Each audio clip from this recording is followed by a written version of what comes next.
Vítam ťa v 13. dni aprílovej tvorivej výzvy na voľne tvorenia a dnešná téma je oslava.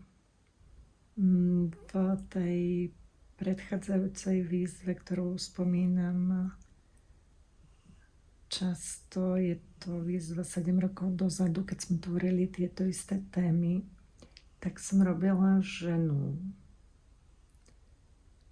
A mala také stužky vo vlasoch. Príde mi to ako májová oslava.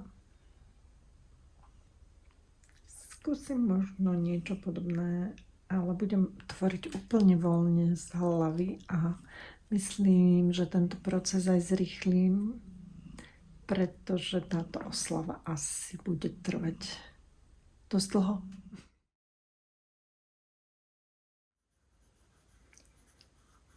Po tých rokoch, čo tvorím ženskú tvár, tak niektoré proporcie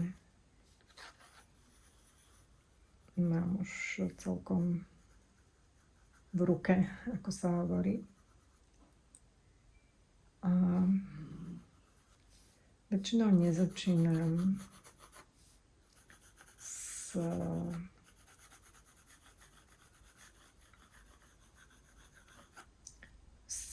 tým oválom a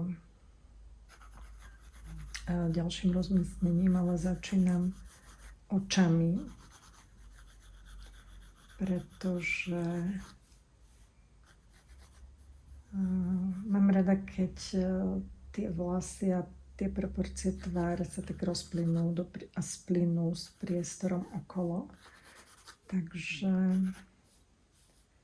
ako keby ten tvar tváre prichádza pre mňa až neskôr. A začínam okom.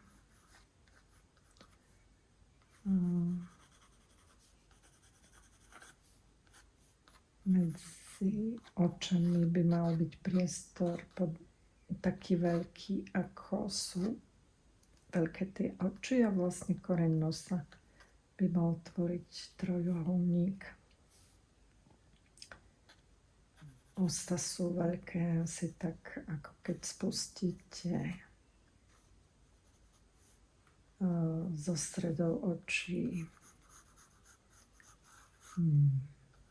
takéto kolmice a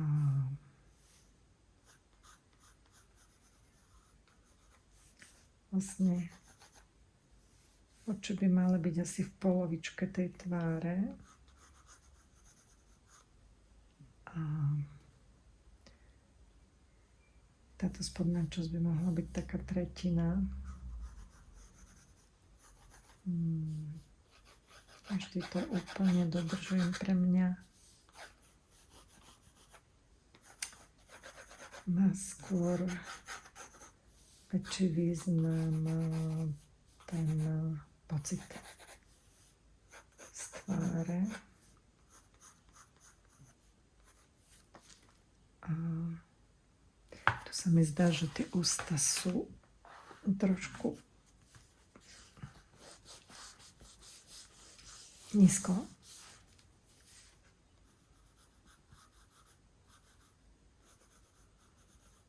Takže ich posunieme.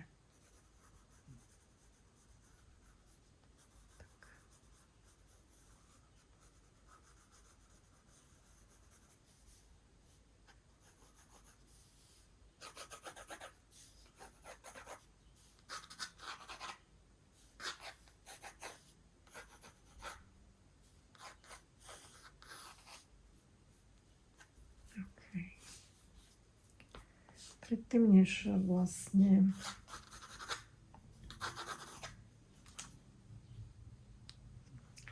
začnem tvoriť akvarelom, tak tie proporcie,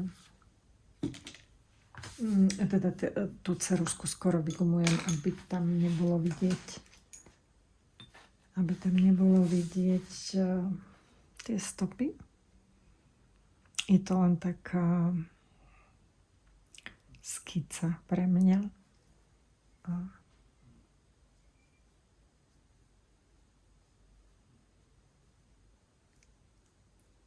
viac menej v prvom kroku si môžem opäť keby naznačiť tie najtmavšie miesta.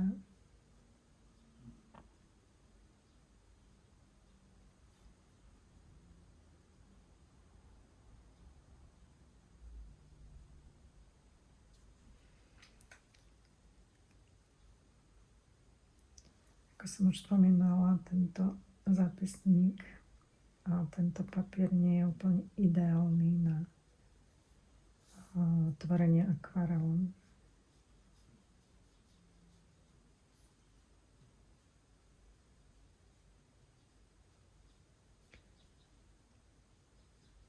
Ale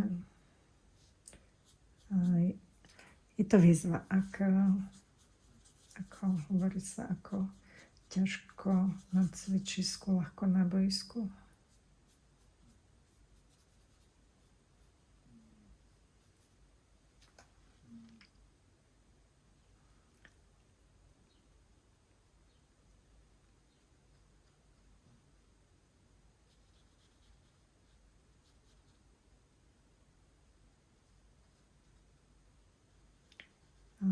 Je oveľa ľahšie tvoriť podľa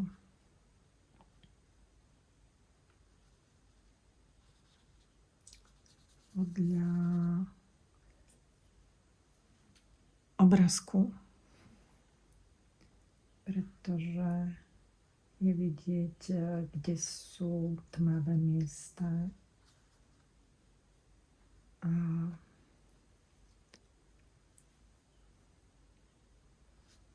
takto si ich v podstate len vymýšľam a hľadám. A maľovanie tváre je pre mňa také modelovanie tej tváre.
myslím, že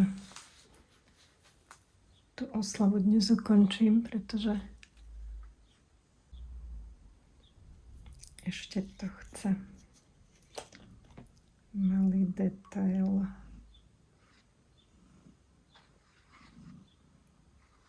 Všimli ste si, že tá biela na záver je úplne úžasná. A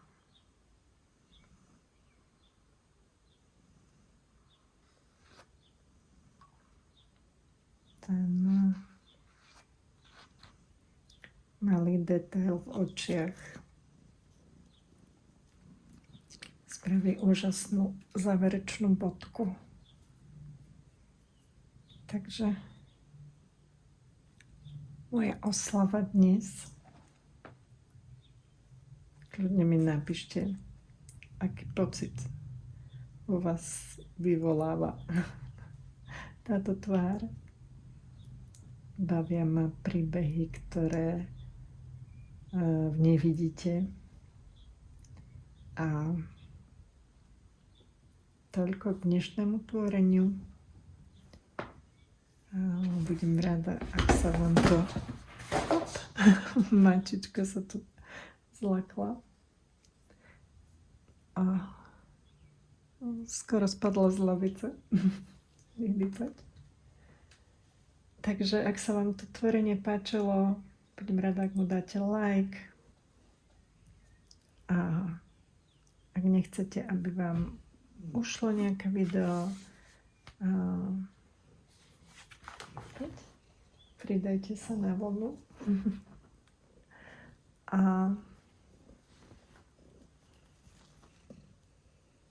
dajte odoberať tento kanál. No a teším sa opäť na stretnutie zajtra pri ďalšej téme. A my vás tu z Lily zdravíme. Ahoj.